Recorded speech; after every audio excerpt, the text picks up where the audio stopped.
You are listening to the Central Indiana Sports Report podcast number 310.1, a special edition of the NBA Report. Mike Hutsell joins me to talk about Myles Turner and Pacers free agency, along with our thoughts about what's going on around the rest of the league.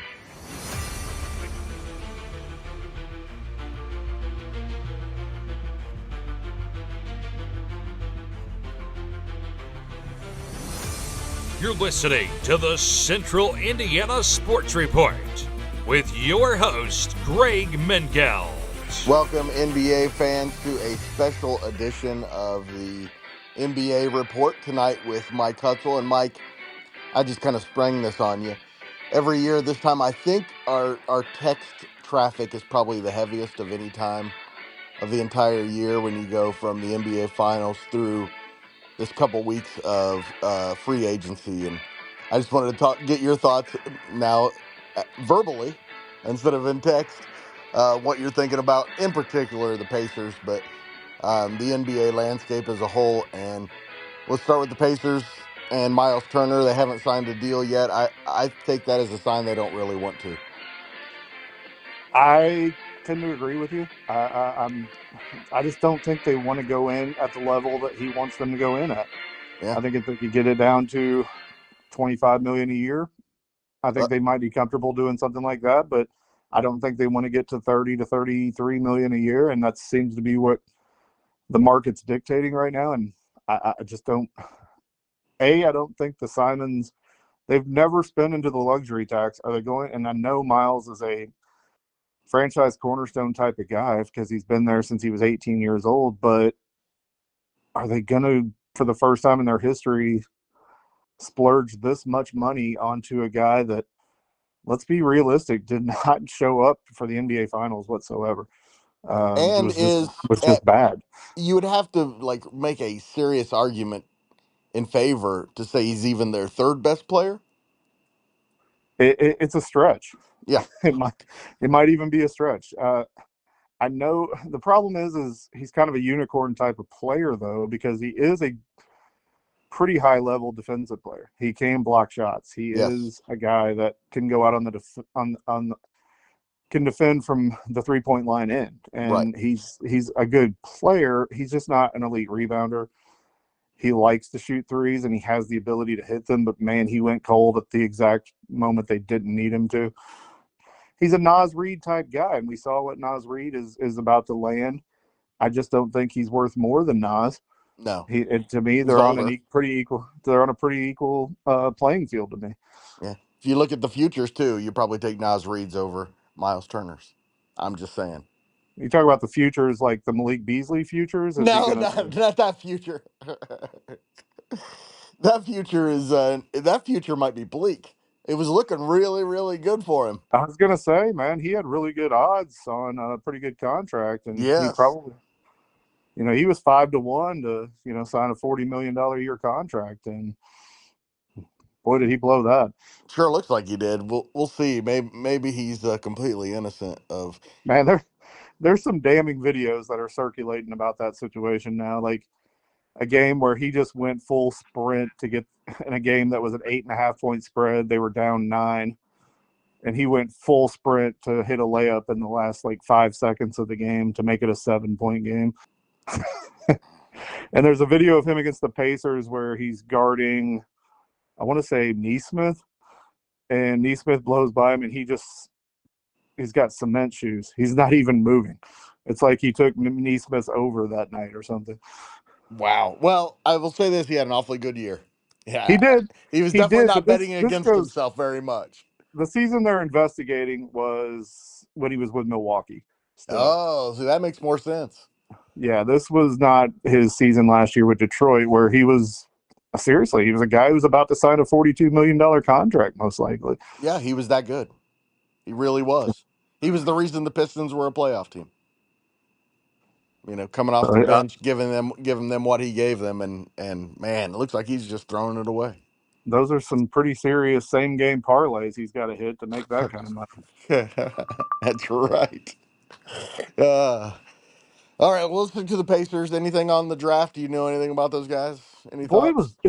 it's so boring when your team doesn't have a first Oh, round it's pick. brutal. You, It's I'm sitting there watching and I'm trying to stay interested and I'm like, this just isn't. I don't care. Um, it's the draft I've least cared about in my lifetime. one of the Partly, guys that one of the guys that I really was high on in this draft, I think, ended up going with the spot the Pacers would have picked at 23rd. Not Asa Newell, kid from Georgia, mhm. kind of would have been. This is a team that doesn't have. They have one center under contract now since they decided to bring back your boy, Tony Bradley. Oh, Tony Uh, Bradley, yeah. yeah, he's the only center under contract currently. So I thought Newell would be a good project type guy to get into that lineup, but they didn't have a pick. I No. was a big fan of Cam Jones at Marquette. I thought he was a really good college player. How that translates to the pros, we shall see. He's one of those guys that is good at a lot of things, but I don't know that he has an elite skill, which most NBA, to be a rotation guy, you have to do one thing extremely better than anybody else. Neesmith is an amazing athlete. That's probably the type of the guy he'll be backing up. Cam's not that elite level athlete that Neesmith is. He can step out and hit threes. He didn't do it that well last year at Marquette, um, but he has the capability to be about a 40% 3-point shooter, which would come in handy. The kid from Liberty, if you go by his metrics and things that people are saying about him, you think they just got a hybrid of every member of the original 92 Dream Team. Right. Yeah, this kid high jumped 7 foot in high school. He's the best shooter in college basketball. He's got Larry Bird's hairstyle. Yeah, yeah. See, it's the same thing we heard out of the kid out of Duke a couple of years ago, whose name I can't remember, who they drafted in the second round. His He, he long jumped 24 feet, and his aunt was in the WNBA, and it was going to be oh so. man, I know who you're talking about. Yeah, and it was like never heard from Wasn't that he guy the again. wasn't he the kid whose mom was like a Jeff High track legend? Yes, We're back to yes, Indiana. yes. In fact, Man, it what was was his name? His mom was one of the Sedgwick sisters from correct. Jeffersonville. That's Yeah, but man, but he grew up in Southern California. he grew up in SoCal, played at Duke. Everybody thought they got the steal of the draft there, and I don't know if he even played a minute. I don't think he did. There have been a lot of guys they've drafted in the second round we thought was kind of exciting. None of them have really worked out except for Andrew Nimhard, who we both thought And was a horrible pick at the I was time. going to say the guy we were cussing about That's right. the Pacers taking We is were now our excited biggest about one. Kendall Brown 10 picks later. Yeah. There's a reason we're on this side of the discussion, and we're not. Kevin That's right. Pritchard is not texting us for. Every time I say Kevin Pritchard made a bad move, he turned out to be right. And not in the draft, by the way. He has not been great in the draft, but He has everything not. else. His free agency and his trades you can't really argue with Uh, whatsoever. has he ever made a trade that didn't work? I'm sure he has. You put me on the spot here. I'd have to Yeah, go but I back don't and think so. I was thinking back. Maybe some that you would say both teams got a good deal, but I can't think of one. I mean, trading for Malcolm Brogdon turned out to not be great, but um, you got him yeah, for a second round draft pick and then turned him right. into And Aaron Neesmith. he was serviceable for those seasons he was here. He just was Never played never. He just never. Yeah, as I say, he was hurt all the time. all the time. All right, but he was This is an embarrassing admission. We talk about guys that we have higher hopes for than we probably should. I remember when the Tyrese Halliburton deal went down. I was worried about how it was going to impact Dwayne Washington Jr.'s playing time, who was starting at point guard for the Pacers at the time. Dwayne Washington Jr. is no longer in the league. I'm yeah, going to but he go. looked so good for such a long time, didn't he? I was like, man, this guy was awesome at Ohio State. He could shoot. Yeah. I mean, we got to get Halliburton in the lineup, but man, I hope it's not costing my boy here minutes. Yeah, and we hadn't thought of him in Yeah, a while. I just wanted to throw that name out and show my basketball acumen. Yeah, at least I never was excited about the Tyler Hansborough draft. So at least that Uh, never happened. I think you have a Tyler Hansbrough tattoo somewhere, right? He Oh, was not the guy I wanted going into the draft. I wanted Gibson, but I did see that. I did think that he had. I'm not very good at this. Let's just be honest. you have a Hansbrough tattoo that only Susie can see, I believe. If I have a tattoo, only Susie can see it. I promise. Brian Windhorst keeps saying the Pacers are going to make a big move. Um, any idea what that might be, or is that something you'd even be interested in? What big move is out there? I mean, Giannis. Giannis, I don't think. Jokic, I, yeah, I mean, re, LeBron. Jokic, LeBron. No, LeBron's not coming to Indiana. Let's be real here. I love the city. You love the city. Everybody listening to this podcast loves the city, but LeBron is not coming to He Indiana. wasn't coming in Indiana in the prime of his career. He might go where he thinks he can win now. But his best situation to win in right now might be where he is. You're right. You're right. I But mean, okay, he did to tell get the into the franchise East, today, Mike, that he doesn't think the franchise is good enough to win. but okay, but his son's there. They Right. just got Luca. Reeves is still a thing. Yeah. I mean, I don't think he's a bad player. No. No, and LeBron's still pretty good and still makes that team pretty good. I can't imagine he'd want a better situation, but it has been. I saw him in a Pacers uniform on Twitter today. I'm just saying that my point being that almost everyone is an option at this point. Not everybody, but almost everyone is an option at this point, and very few teams have the assets the Pacers have to make it I happen. mean, they are blessed with assets. They have first round picks in the future to trade because of getting rid of theirs this year. Neesmith is a highly tradable commodity at this point. Matherin, Jarris Walker, guys that I Turner, think would intrigue the league. I mean, if you Turner Jokic would is probably prefer to be sign and trade if he's not signed. right. You could, I mean, you could sign and trade Myles with a team like Denver. Is Here's the scary thing about Jokic. Jokic at any point in time just seems like a guy who's like, I'm done. Yeah, that's the He that's the risk. he seems like he could Andrew Luck at any minute. Honestly, Yeah, he had to uh, answer the questions about whether he was going to come back next year at the end of this year. at the end of this year, he just carried himself like someone who was just not having any fun whatsoever. And he didn't even want when Denver won. He was mad because he had to stay for the parade. That's who he is, and we all know he would much rather win a world championship than an NBA championship. Everybody So, knows that, I mean, by all means, I'm not going to be like, no, I don't right? want Nikola It is Jokic a on my risk. lineup. I do not. I mean, I'm not dumb enough to sit here and say, God, we don't want that guy. We absolutely want that guy if he's here, motivated, wants to play. I mean, that would be amazing.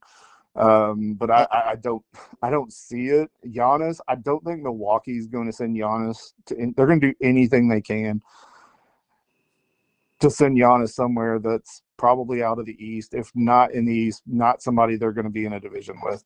Well, but they've So basically said if he wants to go, they'll let him go wherever. They'll find a way to trade him wherever he wants to go.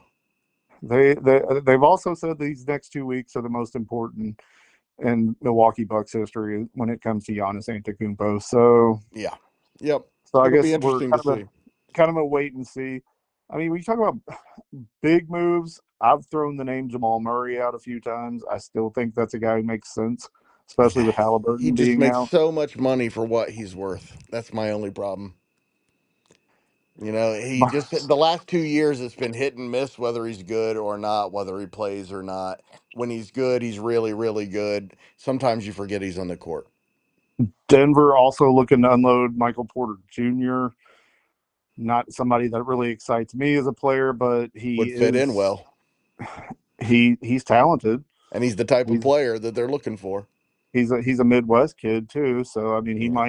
he might go for it. What about with Houston bringing in Durant, Kevin Durant and with Dallas bringing in Cooper Flagg and someone like Daniel Gafford, someone like Jabari Smith?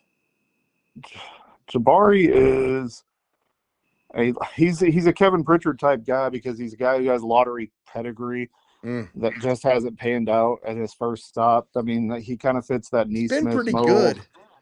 He fits that Neesmith. He fits that Halliburton guy that went in the lottery, but People this is. forget, Mike, that he would be going into a senior year of college. I understand. I mean, Okay, and he's been I'm pretty not saying dang he's a good. I'm not saying he's a dreadful selection if they Right, go that route, right, but right. I don't know what you're giving up to get him and how he really fits into what the Pacers have. He's not. He's a scorer. He's a pure scorer. He loves to get in. He likes to shoot. I don't know Yeah. what his defense is like. Daniel Gafford is one to me, especially if Dallas does want Myles Turner, and every indication is that they would really like him. That he's their type of player. Daniel Gafford, man, that would be the perfect solution to me. You're a Gafford guy. I'm like, just do it. Go Anthony Davis for a season. Hmm. Interesting.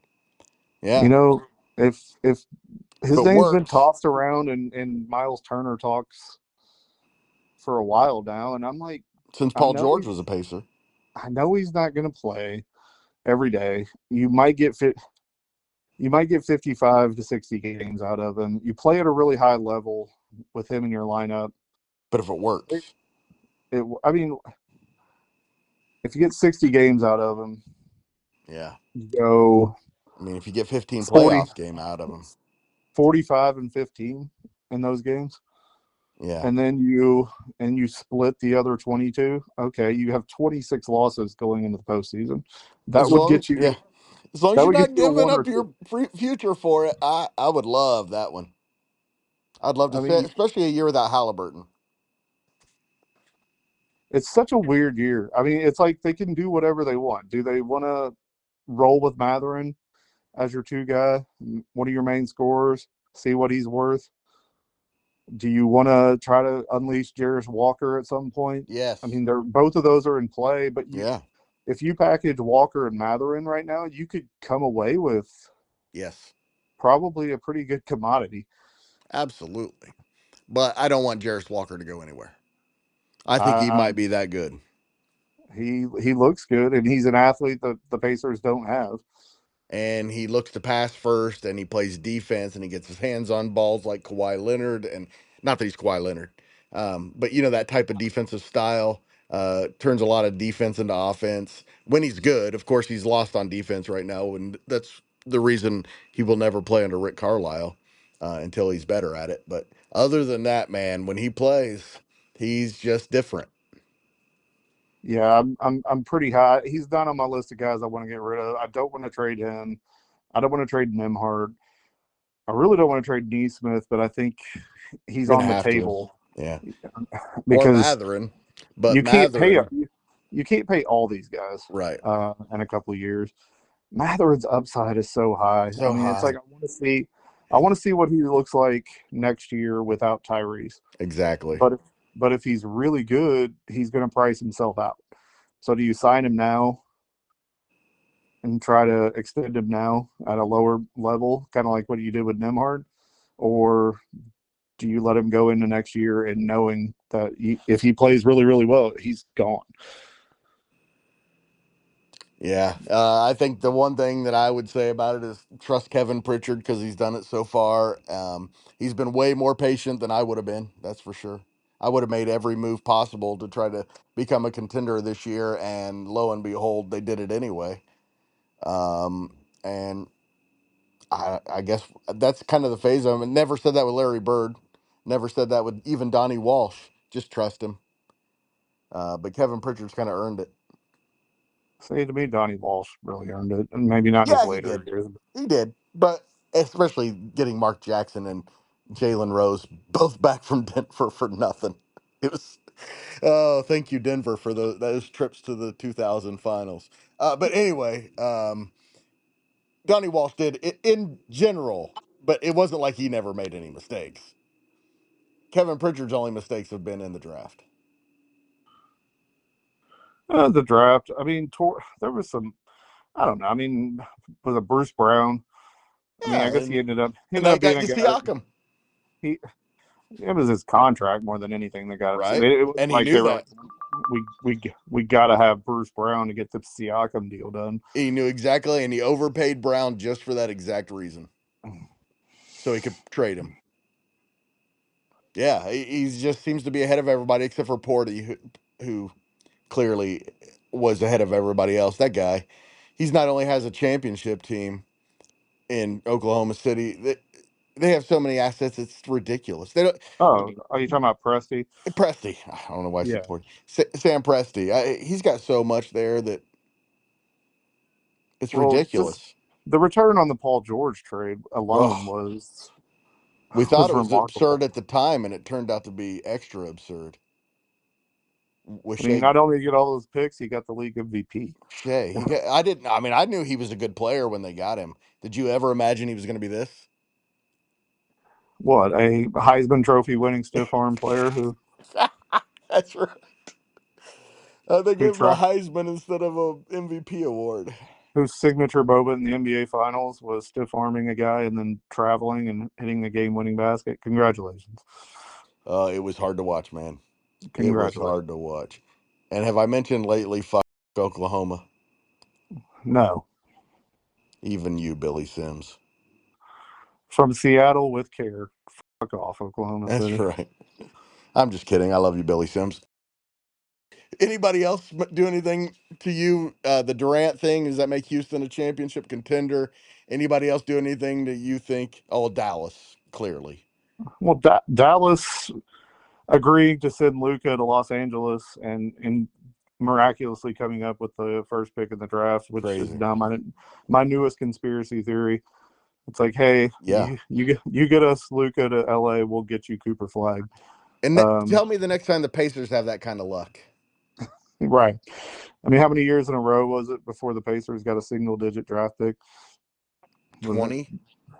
George McLeod Yeah, was Jonathan infamously Bender was the only one, and that was because it was a trade. that was a trade, yeah.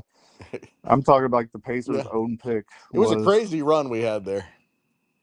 went back to George McLeod at Florida State. That's right. And Malik Sealy. One thing that really surprised me in the draft was Brooklyn. 5 first round draft picks, and they used every one of them. Yeah, that was That nuts. that's Again, surprising. does that make Cam Johnson available? That's a possible name that you could throw into the mix. But again, is he somebody you're going to have to pay? Because Yes. we have to look at money with this Yep. team. I mean, if they go into the luxury tax, which they're going to have to if they sign Myles, they're Yep. going to avoid that whatever apron at Well, all from what I costs. understand, if they sign Miles, they have to dump Obi Toppin's contract. Yeah, I was going to say, I mean, if you sign Myles, the luxuries that you have, like Obi Toppin as a bench player, And go away. did you think that Miles was significantly more valuable this year than Obi Toppin? Obi had moments. Yeah, Miles, I think, is a more consistent sure. guy. Yeah, Obi is, like we talked about with Jarris, he's an athlete that the Pacers don't have. yeah. Myles Turner isn't going between his legs on a fast break dunk. And his skill set the last couple of years has really improved, and he's still pretty darn young. He is, and he fits that Kevin. We talked about Yeah, earlier, like lottery picks that didn't pan out on their first stop. His problem was Tom Thibodeau didn't trust rookies, and he got sent to Indianapolis that's and right. actually got some playing time. So I mean, I've gone back and forth in my head with this Myles thing so much. I love Myles. I love that Sure. the kid's grown up and right in front of us. He was an 18-year-old kid who everybody said ran weird when he got And he drafted, does. That and doesn't now seem to stop him. he's 10 years into his career. He's pushing 30. He's kind of grown up right in front of us. He went from a guy who you couldn't even get in the lineup to starting center on an NBA Finals team. And in I 10 mean, years hasn't given us one reason to dislike him. but at the same time, it's like 30 million. Yeah. 30 million. He's soft, Mike. I'm sorry. You don't want your center to be soft. He's 30 million for a guy who has one close to elite skill, I would say, which is his shot blocking and defensive presence. I Yeah. mean, I And don't know. I think his elite skill would be as a center being a 3-point shooter, um, which you haven't seen much in the history of the NBA. But But you're seeing it more and more now. yes, yeah, but guys who are better at it. And Brooke Right. Lopez, for the love, is just as good a 3-point shooter now as Myles Turner is. There was a time he never shot a shot outside of 3 feet. Go back to Kevin Love. I mean, you guys Yeah, develop into shoot 3-point shooters as the later stages of their career. It's a lot of money, man. it's too much. It's just too much. Yeah, and Mike, what about the Knicks? The Pacers left them in shambles. They really did. I mean, if they had waited till the finals and they saw what happened to Tyrese, would they have fired Tom Thibodeau? If they had just waited, do you think they would have fired Tom Thibodeau? I don't think they would have. They're finding out like they're the high school guy who dropped his girlfriend because he thought he was going to go to college, and all the pretty girls were going to be looking for him. Nobody is just dying to go to New York. Yeah, Uh, maybe Giannis turns up there. Hey, look, they still got probably the second best roster going into next season. I'm not going to feel too bad for them. Um, I'm, but it is a mess there, like always. I'm going to go back to the comparison I made before the Eastern Conference Finals. They're the freaking Uncle Rico Yeah. of the NBA. They were good in the '70s, and Eh, they still think that matters. Since It Pat doesn't. Riley left, they've done nothing. Isaiah, he's always there. He's always available. Oh man, he could ruin them twice. Let's bring in a staff of Isaiah Thomas, Mike Woodson. Since Isaiah Thomas left the NBA, he's like Midas, but everything he touches turns to. I was gonna say he's like the shit monster from the movie Dogma. And again, seems like a pretty good guy, likable guy, one of the all-time greats, without question, a top 5 point guard of all time, who ruined not only how many franchises, 3 NBA franchises, but also an entire league. He took over Yeah, the CBA, and the then it was CBA gone. the CBA is gone. Then went to let's not forget he didn't ruin Florida International because Oh, they that's right. didn't really have anything built, but he was a disaster college coach. Ugh. And a horrible announcer, one of the worst 5 in the history of the NBA. What? Okay, here's our chance to go back and bitch about Donnie Walsh. Why did he replace Larry with that guy when Rick Carlisle was sitting there? That was the one. And then he goes back and gets Rick Carlisle after Isaiah Thomas doesn't work out. Yeah, apparently he's really good at talking his way in the door. He's one of the most well-spoken like people Yeah, that you'll ever come across. likable, personable. Even like when I met him, he was smiling. It wasn't like he's fake. He does it for everybody. Everybody likes him personally. Well, that's not Well, true. That's not uh, true at all. go watch The Last Yeah, Dance and let's. I was gonna say when you talk to him and meet him, it's always a good experience for people like you, for fans and stuff. Yeah, people who played against him in the NBA. He was the guy who always started the fight. He was the instigator, and then um, backed off and let his teammates handle Oh it. yeah, he'd poke the guy in the eye and then he'd let Rick Mahorn run in and take care of the Yep, rest of it. that's exactly what he would do. But man, you got to appreciate that guy's career. We And all have a friend. We all have a friend like that. Mine was named Matt Raleigh. He'd start the fight and then he'd hide behind me at the bar. we all do have a friend like that. I'm glad you said it wasn't me, Mike. I hide behind you at the bar, Greg. That's right. That's right. Well, we're going to talk a lot more NBA before the season. We might even, if anything really interesting happens, do this again, Mike. Appreciate it. Taking some time on a Sunday night to talk to me. We could do an emergency pod if anything breaks with the Pacers this week. I'm not afraid to jump in, but I don't think this big move that Brian Windhorst keeps teasing is truly something that's going to happen. I think this is kind of a purgatory year for the franchise because I'd they're be okay with that.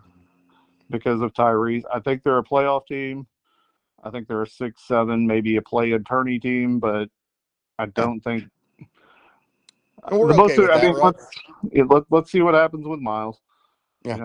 There's a tit for tat between all the people that we have podcasts with. If they sign him, there'll be a lot of spirited debate amongst us in the group chat. So Hey, once they sign him, I'm on board. I'll just accept it. That it is what it is, and I'll be a huge Myles Turner fan. But while they have a chance to offload him, I think they should. That's all I'm saying. I'm kind of I'm starting to join you in that fight. The money is just so much, and you're gutting your depth. The thing that made you a great team was having guys like Obi Toppin to bring off the bench, having guys like Thomas Bryant and TJ McConnell, and you yeah, I have these mean guys. just Yeah, being able to bring guys like that in, and exactly. you're not guys that are purely on rookie deals or two-way guys.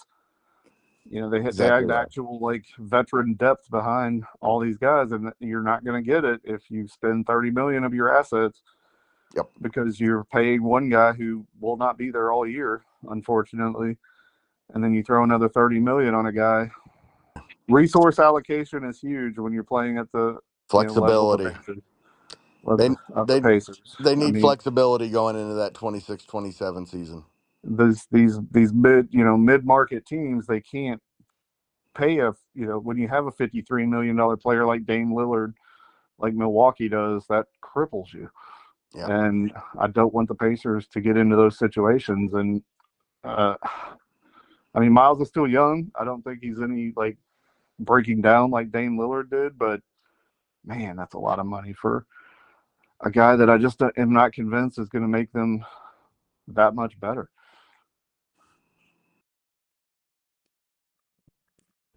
Thanks so much to my guy Mike Hutsell for joining the podcast.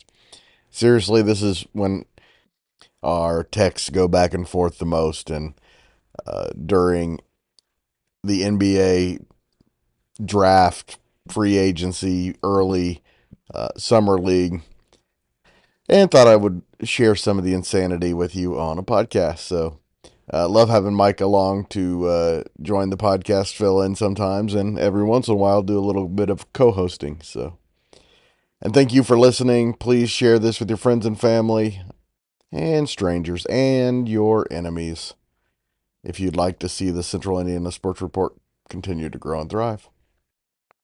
We thank you in advance. The Central Indiana Sports Report is a product of ITG Media, and I love Susie.